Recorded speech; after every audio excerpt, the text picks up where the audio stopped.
तो hello guys, आप सभी का फिर से स्वागत है आपके अपने यूट्यूब चैनल द फिल्मी टेलर पर। तो देखो यार, मैंने देखा मिर्जापुर वेब सीरीज का सीजन 3 जो कि रिसेंटली रिलीज हुआ है और इसमें लगभग 10 एपिसोड्स हैं और इसकी लेंथ अप्रोक्सीमेटली 10 घंटे है। तो देखने में टाइम लग गया, इसलिए रिव्यू थोड़ा सा लेट आ रहा है। तो देखो, इस बार मैं पहले पॉजिटिव्स बताने वाला हूँ इस सीरीज की और उसके बाद नेगेटिव्स के बारे में बात करेंगे। तो देखो, सबसे पहला पॉजिटिव पॉइंट इसका ये है कि इस बार जो स्टोरी लाइन है वो ज्यादा सीरियस और ज्यादातर ड्रामेटिक मतलब हमें देखने को मिलती है। जैसे कि देखो, सीजन 1 था, अगर आपने वो देखा होगा सीजन 1 और 2, तो सीजन 1 जो था उसमें स्टोरी सेटिंग और एंटरटेनमेंट के ऊपर ज्यादा मतलब ध्यान दिया गया था। जो सीजन 2 था उसके अंदर रिवेंज के ऊपर ज्यादा स्टोरी बेस्ड थी। बट इस बार मिर्जापुर की गद्दी के ऊपर मतलब पूरी स्टोरी लाइन एक हिसाब से बेस्ड है, जिसमें एक हिसाब से पॉलिटिकल ड्रामा का जो एसेंस है वो काफी ज्यादा तगड़े तरीके से लगाया गया है। हालांकि इस बार मेन कैरेक्टर्स के अलावा साइड कैरेक्टर्स पे भी थोड़ा अच्छा खासा फोकस दिया गया है, जो कि मतलब ठीक ठाक लगता है, जिसकी वजह से वर्ल्ड बिल्डिंग थोड़ी और अच्छे तरीके से होती है, जो स्टोरी सेटिंग है वो अच्छे से होती है। और एक चीज मैं आपको ये बता दे रहा हूँ कि भाई, जिस तरह मूवीज के अंदर हमें पोस्ट क्रेडिट देखने की आदत हो गई है, तो इस तरह की वेब सीरीज में भी अब चीजें आने लगी हैं। और इसके भी लास्ट में एक है एंड क्रेडिट्स में आपको देखने को मिलेगा, जिसमें आपको मतलब पता लगेगा कि हाँ भाई, अगला सीजन भी आने वाला है। उसकी वजह से इस सीजन को आप एक हिसाब से कह सकते हो कि सीजन 4 के लिए सेटिंग बनाया गया है। इस सीरीज का जो सबसे तगड़ा प्लस पॉइंट है, जो कि मेरे हिसाब से है, वो है भाई फाइट सीन्स, जो कि गुड्डू भैया के हैं। भाई वो इतने ज्यादा ब्रूटल हैं, इतने ज्यादा खतरनाक लगते हैं, उनके पागलपन को इस तरीके से जस्टिफाई करते हैं कि भाई उसको देख के काफी ज्यादा मजा आता है। आप उसको तो मतलब गारंटीडली एंजॉय करने वाले हो। उसके अलावा एक चीज और है कि भाई, इस बार गुड्डू भैया से हटा के फोकस एक और तगड़े कैरेक्टर पे किया गया है। उसके लिए मैं स्पॉइलर नहीं देना चाहूंगा, बट यस, अगर आप सीरीज देखोगे तो आपको पता लग जाएगा।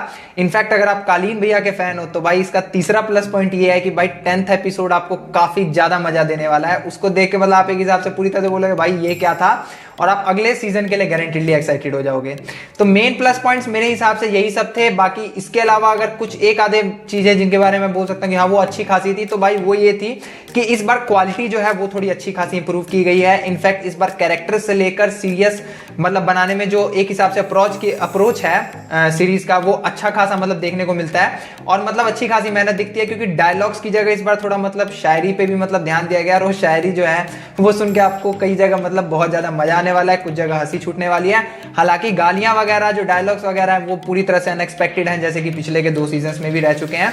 कुछ एडल्ट सीन्स हैं जो कि मेरे लिए तो प्लस पॉइंट मैं नहीं कहूंगा, लेकिन भाई कुछ लोगों को काफी ज्यादा मजा आता है, तो भाई उनके लिए प्लस पॉइंट पक्का होने वाला है। अब बात करते हैं इस सीरीज के नेगेटिव पॉइंट्स की। इस सीरीज में काफी ज्यादा नेगेटिव्स हैं, काफी ज्यादा फ्लॉज हैं, तो हम सिर्फ मेजर वालों की बात करेंगे। सबसे पहला जो नेगेटिव पॉइंट मेरे हिसाब से सबसे ज्यादा तगड़ा जो मेरे को फील हुआ वो है भाई, इसकी जो स्टोरी लाइन है ना, उसने इस बार मतलब सीरियसनेस पे ज्यादा ध्यान दिया है। मतलब ज्यादा सीरियस बनाने के चक्कर में जो सीरीज का एंटरटेनमेंट फैक्टर है वो टाइम के साथ लो होते जाता है। और भाई जो एक हिसाब से बोरिंग शब्द है ना, वो इसके लिए फिट बैठ जाता है। इनफैक्ट मैं आपको अगर ऑनेस्टली बताऊं तो तीसरे से 7वें एपिसोड तक तो भाई मुझे पता ही नहीं लगा हो क्या रहा है। मतलब ऐसा लग रहा था ना कि एक स्टोरी जो है ना वो एक डायरेक्शन में चली जा रही है, चली जा रही है, चली जा रही है। बस बीच बीच में कुछ एक आधे एडल्ट सीन्स आ जाते थे, कुछ एक आधे मतलब तगड़े डायलॉग आते थे, जो कि थोड़े देर के लिए एलिवेट करते थे, बट फिर से मतलब उसका जो एंटरटेनमेंट फैक्टर था वो फिर से तगड़े डिप में चला जाता था, जो कि इसका सबसे तगड़ा नेगेटिव पॉइंट है।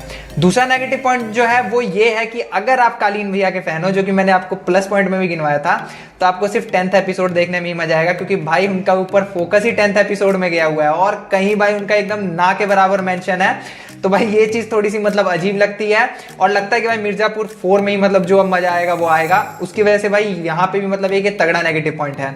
तीसरा जो नेगेटिव पॉइंट है वो ये है कि भाई इस बार साइड के कैरेक्टर्स पे फोकस तो किया है, बट हद से ज्यादा फोकस किया है। सबका मतलब एक की मतलब कैरेक्टर आर्क डेवलपमेंट की वजह से जो सीरीज है वो एक हिसाब से लेंथी भी फील हो जाती है। क्योंकि 10 घंटे की वेब सीरीज बन गई है, तो भाई उस हिसाब का एंटरटेनमेंट फैक्टर ना हो तो भाई लेंथी तो लगती ही है इस सीरीज में। इसके अलावा और भी बहुत सारे फ्लॉज है, बट उसको हम लोग इग्नोर कर सकते हैं क्योंकि वो उतने ज्यादा मेजर नहीं है। जो मेजर थे वो मैंने आपको बता दिए।